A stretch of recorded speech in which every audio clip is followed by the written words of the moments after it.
Hello les étudiants, nous sommes heureux d'être dans cette session de questions-réponses de la leçon 6 et on commence avec une question de Hollande, Amsterdam, Yelte. Ok, pourquoi est-ce que la source est masculine? Parce que nous, hommes, dominons le monde, non? La femme à la cuisine. Ok, non. Nous ne parlons évidemment pas des hommes et femmes. Et si vous voulez savoir, les femmes sont en réalité les dominantes. Demandez à nos femmes.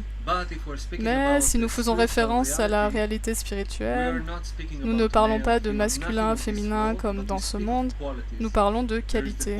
La qualité de don et la qualité de réception. C'est tout. Ce sont les deux forces qui existent dans la réalité. Et cette force de la qualité de réception est appelée dans le langage kabbalistique Nukva. Nukva est comme une sorte de trou qui reçoit les désirs. C'est pour cela qu'on utilise le terme Nekva en hébreu qui veut dire féminin. Mais là, on ne parle pas de la femme dans ce monde, mais du désir. Donc les kabbalistes dans certains états peuvent aussi avoir la polarité féminine. Je veux recevoir du Créateur quand j'ai ce désir. Je suis Nukva, je veux recevoir, c'est ce dont j'ai besoin. Et quand je veux donner, là je suis dans la polarité masculine. Donc on ne parle pas d'homme au sens propre, mais bien de la qualité de don. C'est tout. Et ces polarités alternent entre elles jusqu'à la correction finale.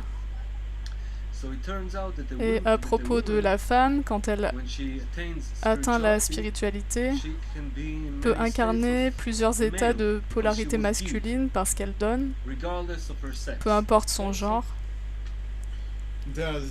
Ok, il y en aurait énormément à rajouter sur la polarité masculine-féminine, les branches, ce monde, et peut-être qu'on en parlera oui, au second semestre. Mais juste sachez que nous ne parlons pas de choses de ce monde. Quand on parle de la source au masculin, c'est juste un terme. Dieu, la force de don, n'a pas de genre, de sexe. C'est au-delà de ça dans la spiritualité. Et aussi, les kabbalistes font référence à nous comme des parties d'une seule âme, tous les points dans le cœur connectés en une seule âme, et de polarité féminine, Nukva. Nous sommes tous des Nukva pour le Créateur, et le Créateur est la seule source qui donne. Mais ces deux attributs, ces deux qualités de réception et de don, sont en chaque homme et en chaque femme. Et cela se manifeste en nous de différentes façons, car respecte l'individualité, l'endroit où l'on vit. Alors il y a des façons différentes de recevoir et de donner en tant que femme et en tant qu'homme, spirituellement parlant. Ok, deux faits intéressants que je voudrais rajouter, et on pourrait développer plus si nous ne devions pas finir ce clip. Mais vous pouvez voir dans les écrits du Rabash, si vous connaissez l'hébreu, qu'il emploie quelque chose de particulier. Il parle des femmes en utilisant des verbes avec la terminaison au masculin et vice-versa. Et ce n'est pas une faute, il connaît parfaitement l'hébreu, mais il fait référence à l'état spirituel dans lequel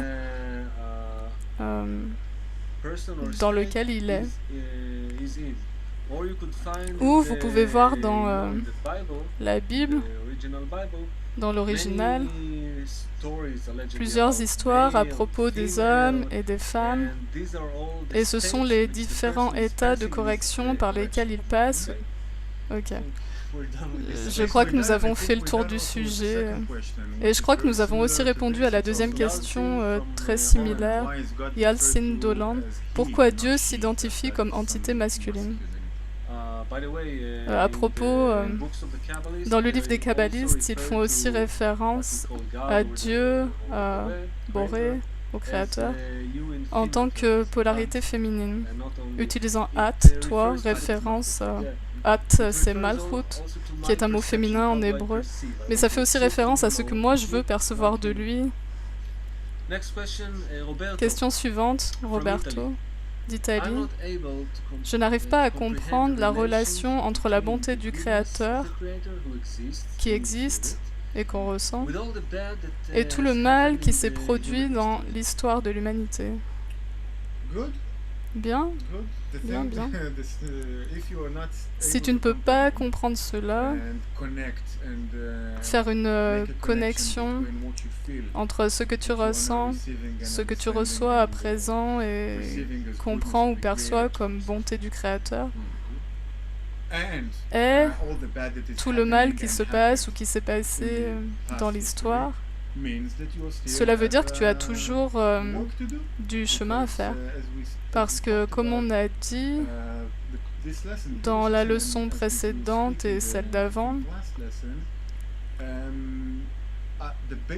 le travail le plus basique et fondamental des kabbalistes, en tant que travail intérieur, est d'atteindre un état dans lequel tout ce qui se passe dans la vie, maintenant, et tout ce qui s'est passé dans le passé, et même chose à propos de toute l'humanité, est ressenti avec lui en tant qu'une seule et même force qui est bonne et fait le bien. Et jusqu'à cet état, nous avons du chemin à faire en termes de correction. Donc, je suis heureux de savoir que tu as cette révélation à propos de chemin spirituel à faire. Et ta question est un peu la même que celle par laquelle nous avons commencé notre dernière leçon. Regarde ce que tu dis. Je ne suis pas capable de comprendre la relation entre la bonté du Créateur qui existe et qu'on ressent. Je ne ressens pas l'existence du Créateur. Je ne ressens pas son jugement dans ma vie, ni s'il fait du bien dans ma vie.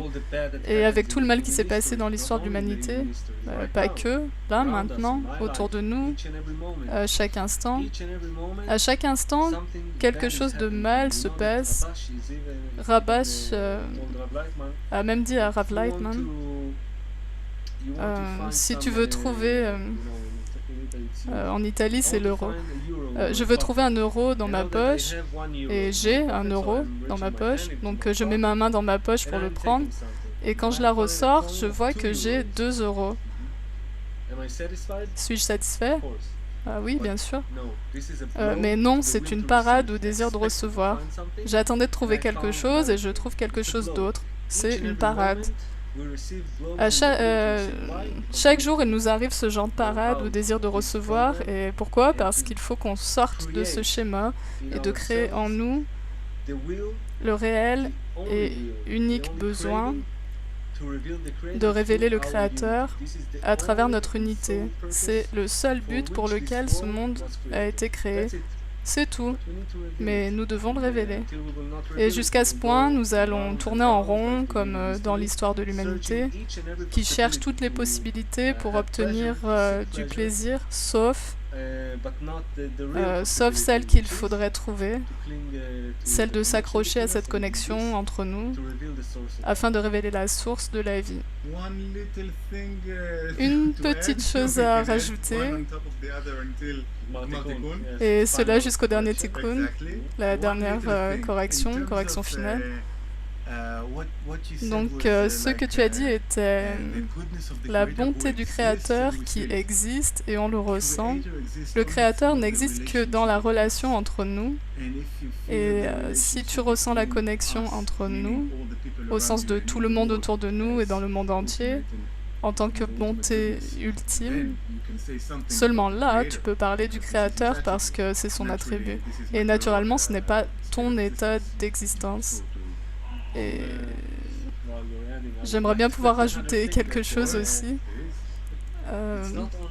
Ce n'est pas seulement dans la relation corrigée que tu perçois, mais dans la façon dont toi tu traites les autres à travers ta connexion avec lui. C'est comme ça que tu perçois le Créateur. C'est comme une fille qui devient maman et à travers sa relation avec son enfant, elle arrive à percevoir enfin les traits, les qualités d'une mère. Voilà, je crois que nous pouvons terminer cette vidéo.